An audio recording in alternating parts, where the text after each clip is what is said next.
sway. What was it like working with Adam Faith? Was he a good player? Oh, it was.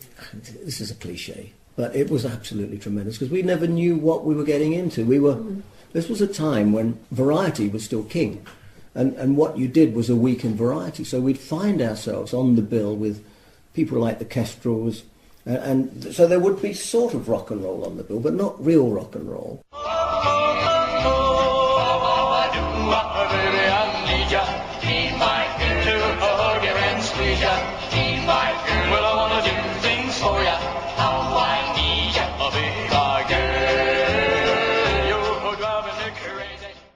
But there would also be dog acts, and there would, and I remember vividly there was this duo called Ron Dart and Jean, and the dart is Ron used to blow darts from his mouth at Jean, who would be standing in front of as they used to in those days, feet in, is it first position or first up position, whatever it was, that one, and she'd have a cigarette in her mouth, or she'd have a balloon on her head, and he used to blow the darts. I mean, that's the sort of thing that we did.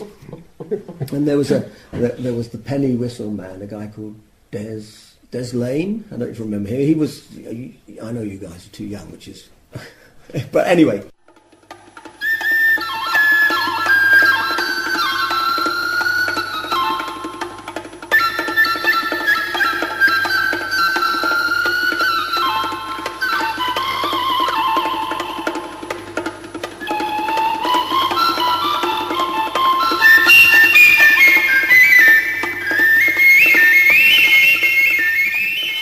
And it wasn't rock and roll until we came on, whereupon we went into What Do You Want and all those sort of songs. But we started doing our own act, and Russ Ballard had joined by this time, and unfortunately, a guy called John Rogers, who was the bass player, who was my brother-in-law to be, was killed in an accident going up to Sunderland.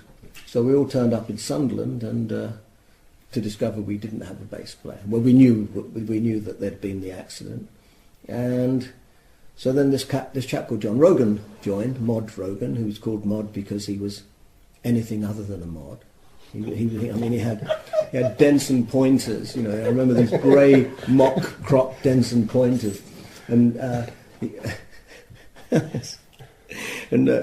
drainpipe trousers that didn't quite make it to his shoes, but that was okay because he had white socks in between anyway, and he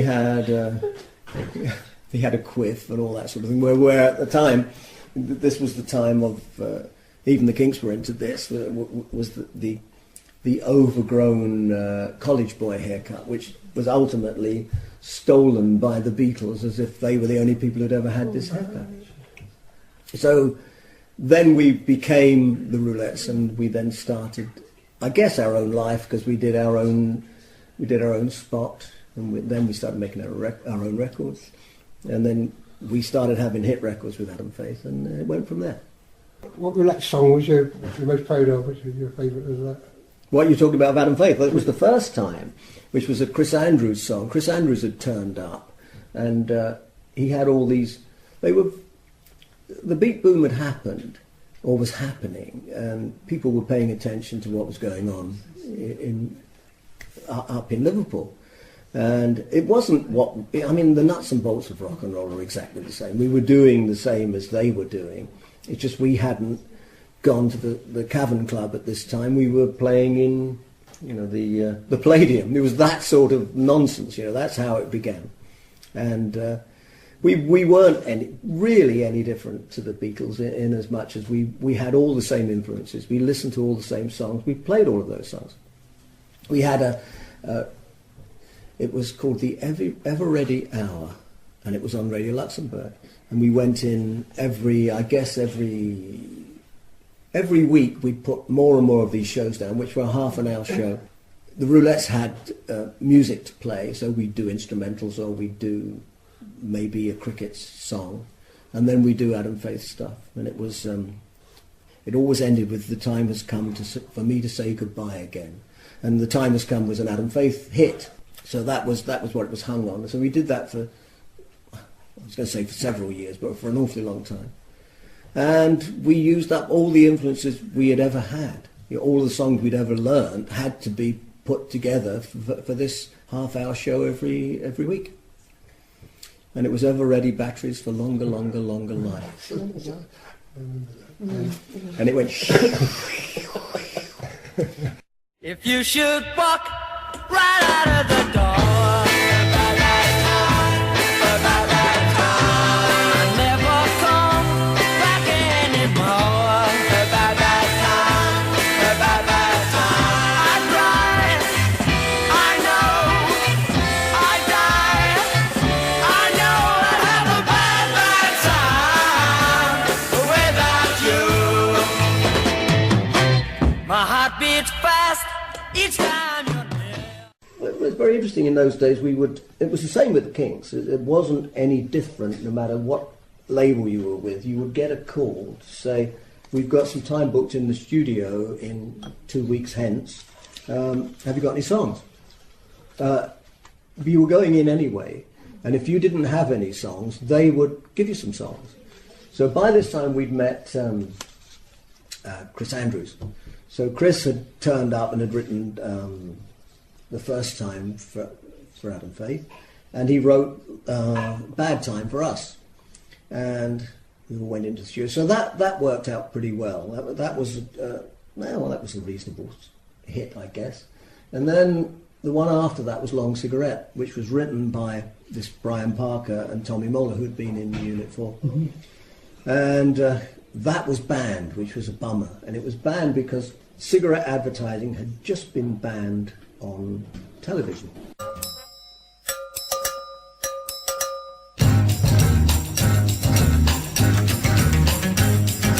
You to me are sweet as roses in the morning. You to me are soft as summer rain at dawn in love we share. That's something rare. The sidewalks in the street, the concrete and the clay beneath my feet begins to crumble. But love will never die, because we'll see the mountains tumble before we say goodbye, my love and I will be. Concrete and Clay, great record. You played on it. Do you object to the fact that people tend not to know that it's you played on it? They say it's Unit 4 plus 2. I've never given it a thought. Plus Bob Henrik. Well, I've never given it a thought because I got £5, 15 shillings and sixpence for it. The fact that it sold several million is immaterial. You've just got that's what we payment, got, yeah, and £5, 15 and that's all you ever get. Yeah. But equally, Clem or Bobby Graham, whoever was in the frame for You Really Got Me, which we could get to in a minute. So perhaps we should leave that one. But anyway, that's what you got for playing on records. And if somebody had said to you at the time, do you want a piece of the action, which they never did, do you want a percentage? We would have said, no, just give us the £5. Because we played on so many records that didn't make it. Who would have known that Concrete and Clay would have been successful? Yeah. And it was a decent song. It wasn't... Brian Parker, who had not long left the Roulettes, had written it with a bunch of guys that I went to school with. And they had a folk group. They weren't a rock and roll band at all. And they'd made folk records up until now. And they asked me and Russell if we wanted to go in the studio and record this song. So we went in and we played it like a rock and roll song. And Brian Parker had written it and had in the back of his mind the idea that it was like the Drifters. You to me are sweet as roses in the morning. And it was nothing like that. So he was very disappointed until the checks started arriving. And so we just got on with playing it like a rock and roll song. The arrangement is really down to you and Russ, is it? Absolutely, yeah. Yeah. And the whole cowbell and bell thing, it's how you normally start a song. It's 1, 2, 1, 2, 3, 4, and in this case went dong, da dong, dong, da dong. Well, at the end of it, I mean, we're dealing with 3 tracks to record on. This is not multi-track. Well, it was multi-track in those days, but once you start thinking in terms of 50 tracks and 100 tracks, like we started doing with Conk, this was absolutely. It didn't give you any leeway for anything, but in the studio was a very small bell, the sort of thing that you you would find on the counter of a hotel. You know, when you turn up at reception and you go ding, that's what it was. And it would just happen to be sitting there. So for some reason I decided we could put something over the beginning, over the 1, 2, 1, 2, 3, 4. And so there was going to be a cowbell all the way through anyway, gong, gong. So I played that from the very over the count-in, and then I put the little bell in against it, bong, ding, bong, bong, and that was it. And I still only got £5 for it.